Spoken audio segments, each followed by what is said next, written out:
Have you ever plugged in your phone and noticed something crawling out of the outlet? Yep, ants. It sounds bizarre, but it's actually more common than you think. So why in the world are ants showing up inside your walls and marching out of your socket? Let's dig in. Why ants love your outlet. Ants are little heat-seeking adventurers. They're drawn to warm, tight spaces, just like the inside of your electrical outlets.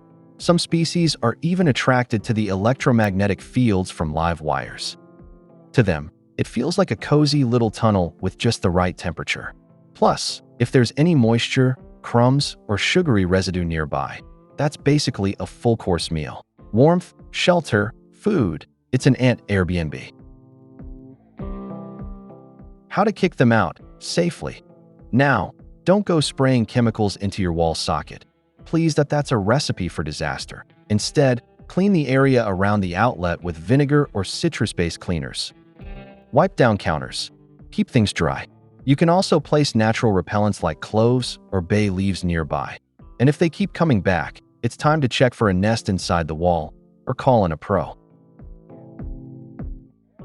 Tiny invaders, big mystery. Who knew ants could turn your electrical outlet into their secret entrance?